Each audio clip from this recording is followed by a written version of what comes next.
Asthma is basically inflammation or bronchoconstriction of airways obstruction, and it lead to low expiratory exhalation.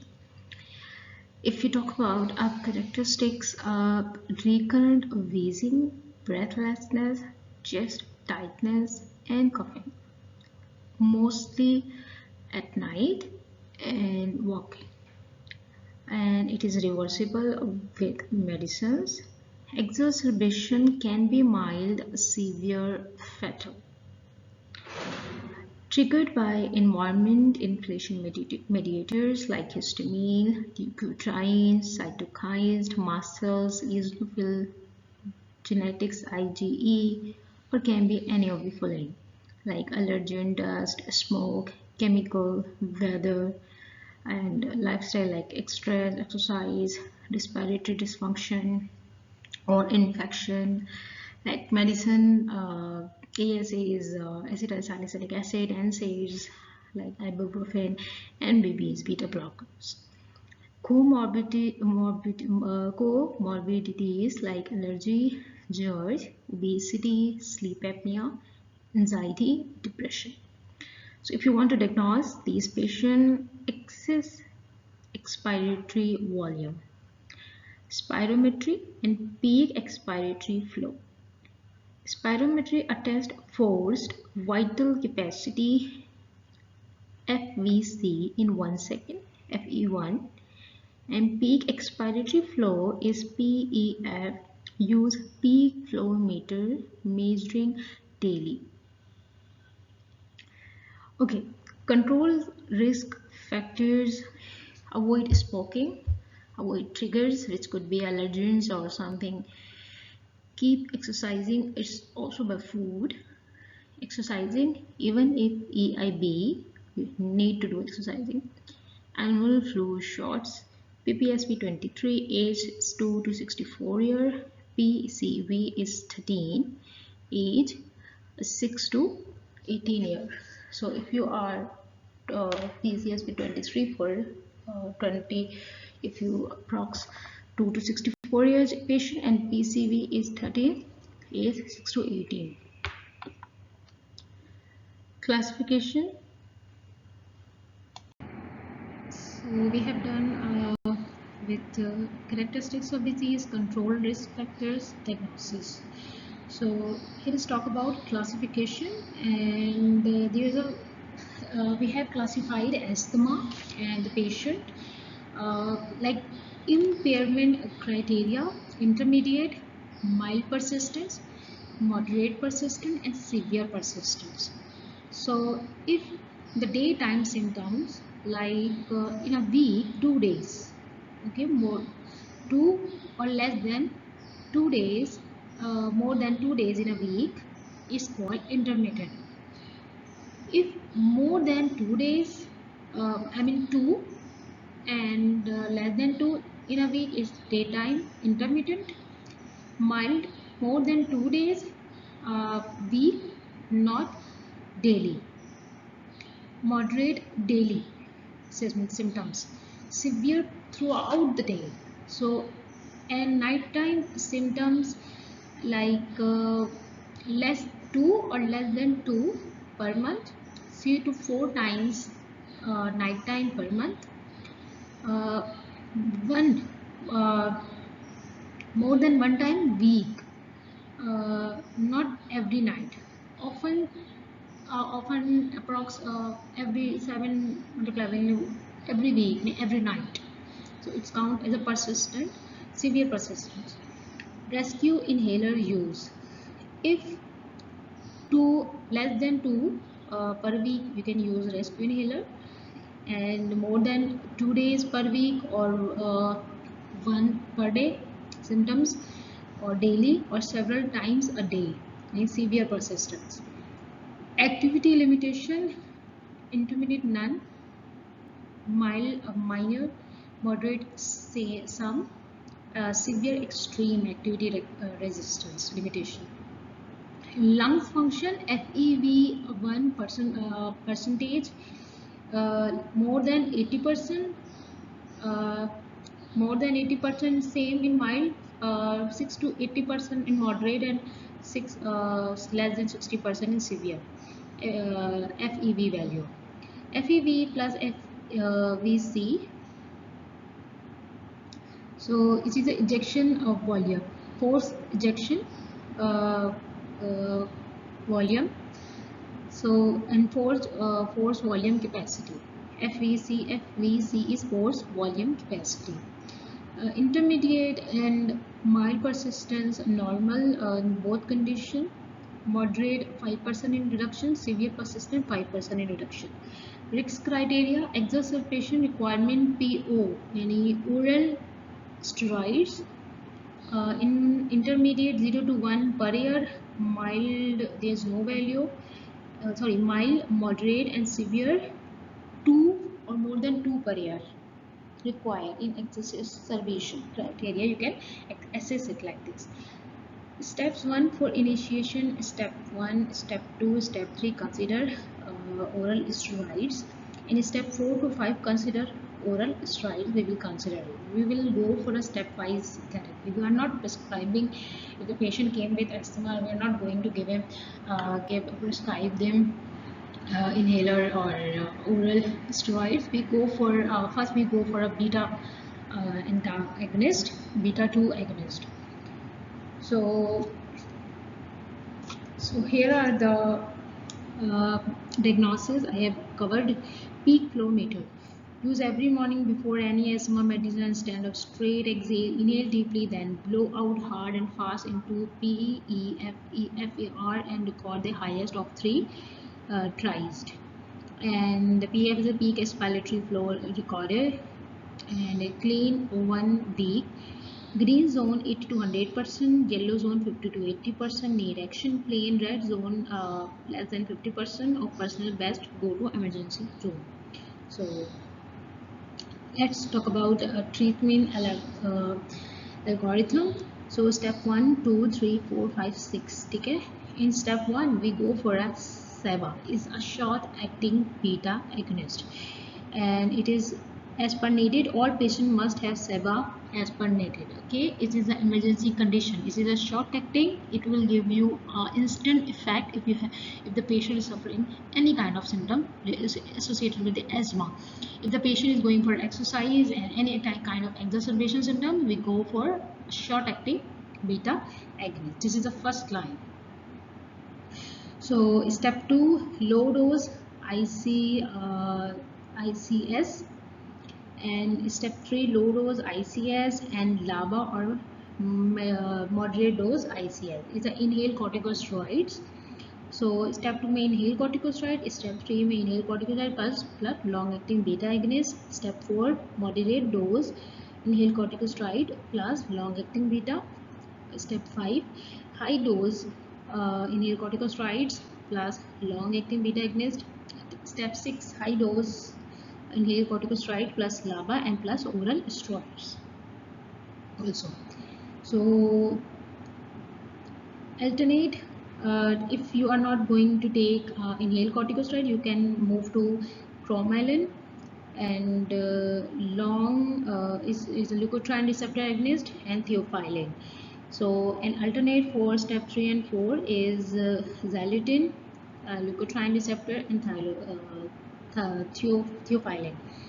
And step 5 and 6 alternate, or consider adding tiotropium for a patient more than 6 years with history of exacerbation. So you can add it in your medicine. Tiotropium is a long acting, so anticholinergic it is. Follow up in 2 to 6 weeks. Check adherence to medicine, consult technique, cleaning technique, control risk, triggers, comorbidities. We have to check, follow it. Review action plan, determine step up and step down treatment. Follow up 1 to 6 months if controlled. Effectiveness of therapy: well controlled, not controlled, or poorly controlled. The therapy is effective, then symptoms with short-acting beta agonist use 2 days per week. Night awake 2 month, 2 nights per month. No limit to activity. Patient do every kind of activity if there is a control of the medicine. Maintain step by step down if controlled for 3 months. Not control more than 2 day symptoms with using short acting. Night limit 1 to 3 per week. Night symptoms, some limits to activity, so you need to step up with one step. If you are step 1, then you have to move to step 2. If you are step 2, then you have to step 3. So poorly controlled symptoms, SABA use, short acting beta agonist several times per day. You need times per day. So night awake like 4 nights, maximum more than 4 nights per week. Extreme limits to activity, you can't exercise, you can't do anything. So you have to go 1 to 2 steps up. So general information, there is a spacer, help to coordinate inhalation with meter dose inhaler into lungs and prevent thrush. If you use a spacer, clean 1 times per week with soap water. So you nebulizer turns liquid medicine into fine mist. If prescribed more than one inhaler, patient must wait 60 seconds uh, for each dose. Then you can take dose after 1 hour. First, you have to choose short-acting beta agonist, any other bronchodilator if you are using. Then last, you go for inhaled corticosteroids. So, exercise-induced bronchospasm, EIB, in condition of exercise-induced bronchospasm, and I told you in any kind of emergency condition, we should first go for a SABA. SABA is preferred 5 to 15 minutes before exercise, but salmeterol, which is a long-acting, can be used unless it is being used for maintenance. Montelukast may be taken 2 hours prior to exercise. Rescue inhaler should last 12 months with good asthma control. So let's talk about generic, which is albuterol. First we are talking about SABA, which is a short-acting beta agonist, and levobuterol. So albuterol is available with ProAir HFA, ProAir Respiclic, Ventolin HFA, Proventil HFA, and levobuterol is available with Zepinex. ADRs, and there is a long-acting, which is salmeterol, and Sevran discuss. Cerebrin discuss DPI. Dry powder inhaler is available, and resepinephrine OTC available for SABA. ADRs like nervousness, tremor, tachycardia, palpitation, hyperglycemia, and potassium level can go down. So these are the beta agonists, relax smooth muscles, cause bronchodilation. So they have also effect on have some effect on heart muscles also. So you need to take care if you're having any kind of heart problem. Risk of asthma related death can increase its warning in salmeterol. So you have to go for SABA for emergency condition or for exacerbation condition. Contraindication, caution with CVD, glaucoma, hyperthyroidism, seizure, diabetes. Notes: meter dose inhaler HFA shake well before use. If the kind of meter dose inhaler, there is a should be written albuterol inhaler 200 puff per inhaler, except Ventolin HFA 60 inhales in per inhaler. So exacerbation, 2 inhales 5 minutes before exercise. You have to take 2 inhales 5 minutes before exercise for of SABA. For long acting, only used for patient in inhaled corticosteroid but symptoms not controlled. Add on therapy to medium dose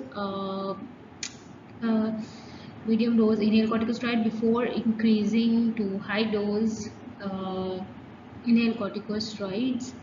Never use non-selective beta agonist.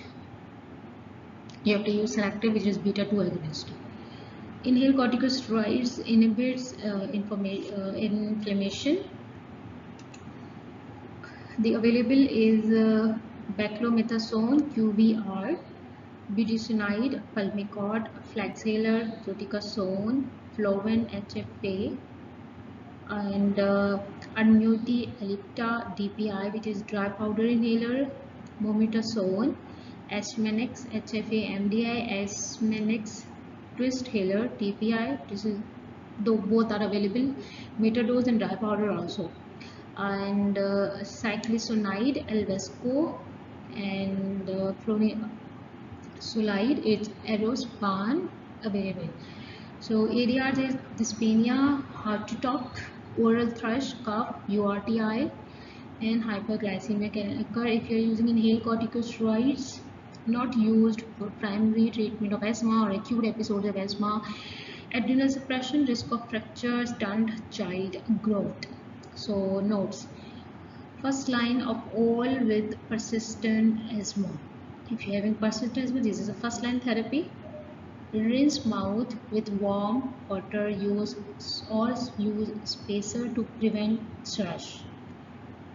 Spacer, what it is? It is a kind of tube, the long kind spray tube which go direct and to the lungs. So it's reduce thrush problem, because daily if you are using some kind of medicine, then it can cause क्या कहते हैं गर्मी बाहर आ जाए इस तरह. So these kind of ADRs can occur in this patient. Leukotriene receptor antagonist reduce airway inflammation. So it's include montelukast, xylitine, zafilokast. The montelukast is the famous one which is available with singular, and xylitine is Zyflo, zafilokast is Equilate. The symptoms are side effects are headache, dizziness, abdomen pain, UTI, LFT is increased, and contraindication is neuropsychiatric events and hepatic impairment. Nose, mostly used in children. Montelukast 10 mg oral every day. Granules must be used within 15 minutes. Xylitine taken with foods, and there's chewable tablets in 4 and 5, and I think in 10 mg, not in 4 mg, there is chewable dose also available for the children, and there is sachet is also available of montelukast for children. So xylitine taken with food, zafilokast take on empty stomach. So this is very kind of remember that if you are taking xylitine, you have to take it with food, and if you are taking zafilokast, then you should take it without empty stomach. Let's talk about anticholinergic. Tiotropium, Spirivia respimate is available. Hyperthermia, dry skin, dry mouth, mydriasis, constipation, urinary retention can occur.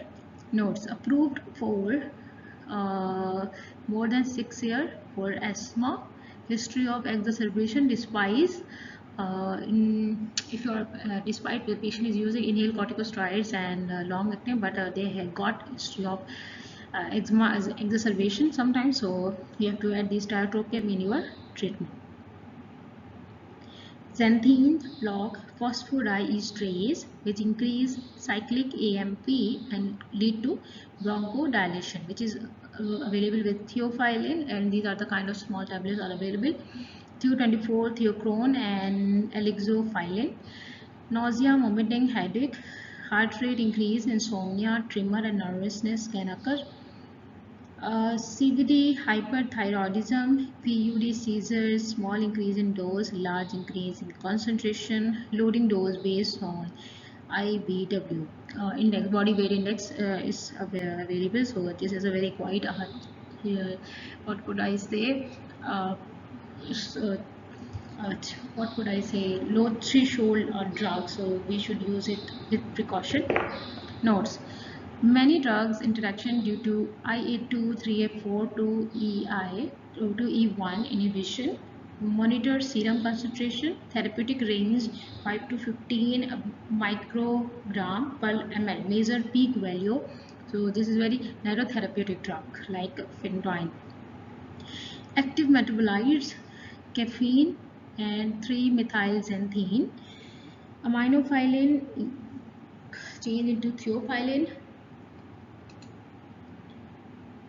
So theophylline multiplied by 0.8. monoclonal antibody inhibits IgE, which includes omalizumab, Xolair. Injection site reaction, arthralgia, dizziness, fatigue can occur. Anaphylaxis given subcutaneous Q every 2 to 4 weeks only in hospital under medical supervision. Indication: allergic asthma in patient more than 6 years, and positive allergen skin test is very important. And if in patient who have symptoms not cured with inhaled corticosteroids. Interleukin 5 antagonist inhibit IgE also. Mopilimumab, Nucala, Reslizumab, Clincare brand is available. Interleukin 5 injection site reaction, arthralgia, dizziness, fatigue, anaphylaxis. Indication: the patient with more than 12 years given subcutaneous route for eosinophilic asthma, and reslizumab is only available in IV. In general, HFA, Respimate, or if there is a suffix QVAR. So HFA, Respimate, or if there is suffix QVAR. Number 2, aerolized liquid medicine. HFA uses propellant, requires slow deep inhalation, same time as pressing button. Spacer can be used, shake well except for QVAR, Alvesco and Respimate. You do not require to shake this one. Direction for use: shake 5 seconds before spray, exhale fully, inhale slowly deep while pressing button, hold breathe 10 seconds or long as possible after taking the drug. So it lead to complete absorption of drugs. And let's talk about meter dose inhaler, which I have mentioned that the meter dose inhaler got suffix like QVR, HFA and Respimate on their inhaler. If Ventolin HFA, Proair HFA, Fluent HFA. Thank you for watching my video. Please like, share and subscribe my channel for more videos. If you want me to like to share any suggestion for future videos, please do comments. It will be highly motivated and pleasurable for me to continue this learning platform for a medical professional. Thank you. Allah Hafiz.